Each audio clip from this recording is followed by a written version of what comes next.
Welcome to Hatman Strikes Back Daily Boxing News. Can Jared Anderson ever be a top heavyweight? Now, I just rewatched his fight with Martin Bakole. I watched it on Turki Al-Sheikh's YouTube channel. And that's the place to watch all these Riyadh season fights, by the way, because they're uploaded in 4K. The other channels on YouTube like DAZN, Sky, TNT, they don't upload in 4K. Not normally anyway. So Turki Al-Sheikh's YouTube channel, that's the place to go. Anyway, I was rewatching the Martin Bakole-Jared Anderson fight. Big screen, 4K. And you know what? Jared Anderson didn't do anywhere nearly as bad as most people are making out. Yes, he got dropped several times and ultimately stopped, but he had plenty of success in the fight. And I mean plenty of it. He did not find Martin Bakole difficult to hit whatsoever. In fact, in terms of skills, this was a very evenly contested fight. The issue was that Bakole could take Anderson's power, but Anderson couldn't take his. But both guys were landing plenty of their own shots. Anderson was getting it in.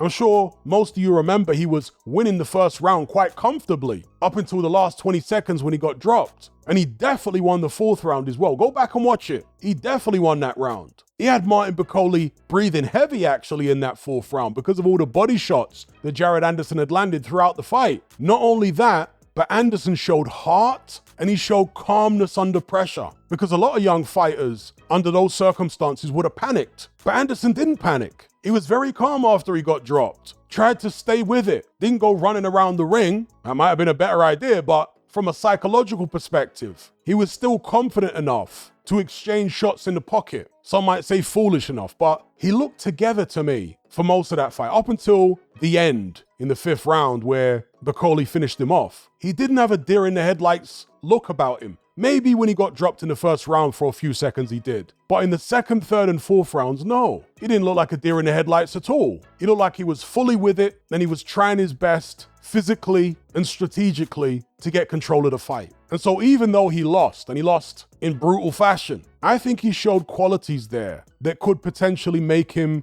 a force at world level somewhere down the line. If he has the ambition, that is. Because he's often talked about how he doesn't like boxing, he's only in it for the money, he wants to retire by the time he's 27. Bear in mind he's 24 now. If he still has that mindset, then yeah, he's a write-off. But sometimes a defeat like this, which was particularly humiliating, he'd just been given a stamp of approval by Turki Al-Sheikh as a Riyadh season ambassador. This was supposed to be his coming out party on the world stage, but instead he gets clobbered to defeat by some burly African. That type of experience can make or break a fighter. It can completely turn them off the sport, rob them of all their ambition, or it can light a fire underneath them and make them come back with a vengeance. It remains to be seen how it affects Jared Anderson. But if it's in the latter fashion and it gives him motivation beyond anything he's had before, then I wouldn't write him off, because he does have ability. He showed ability in the Martin Bakole fight. Go back and watch it. I encourage all of you. Go back and watch that fight on Turki Al-Sheikh's channel.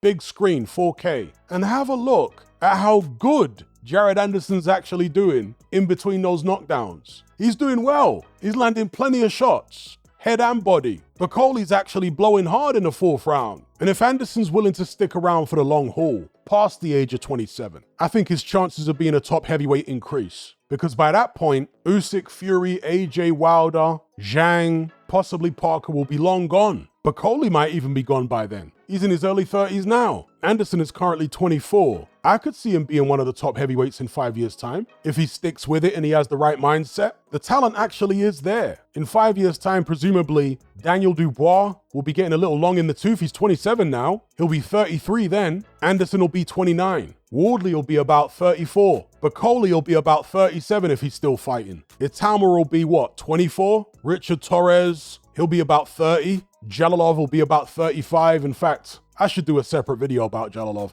The guy's 30 years old now, and he's still obsessed with amateur boxing. Fought in the Olympics, just gone. Won another gold medal. Doesn't want to seem to fully commit to his pro career. No idea what that's all about. He's wasting his best years, as far as I'm concerned, in the amateur ranks. He actually turned pro several years ago, but he's been fighting amateur and pro concurrently. They never used to allow you to do that, but these days they do apparently. At least when it comes to the Olympics. I'm not a fan of it myself. Anyway, my point is, because Jared Anderson is so young, still just 24, by the time he reaches his peak, let's say in his late 20s, there may not be that much around as far as talent. Itama will be there, I'm sure, but other than him, the rest of the next generation, I think, will all be in their 30s. Now, you may expect a new crop coming through, but the way that the amateur system is right now, I think the talent coming through is slowing down at this point. Anyway, just some thoughts, just some musings on Jared Anderson. I think with the right mindset, he has the talent to one day be a major player in the division. Let me know what you think in the comment section below. Make sure you like the video, share it, subscribe if you haven't done so already. I'll catch you on the next one. I'm out. Are you sick and tired of the mainstream mindset? Does the dogmatic conformity and pathological ignorance have you tearing your hair out in frustration? Then don't be alone. Come and join our brotherhood on Patreon. We stand as a beacon of reason against an army of insanity. You'll gain access to my weekly topical podcast, where we take more deep dives than Jacques Cousteau on an endless variety of subjects. There's also videos, interviews, live Q&As, as well as a vast back catalog of previous episodes, including my popular Confessions of a Nightclub Bouncer series.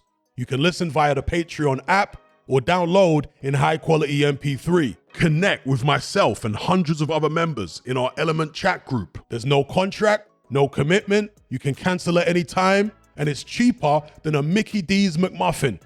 Just head to my Patreon page via the link below this video and select the tier called the Brotherhood of Reason. I'll see you over there.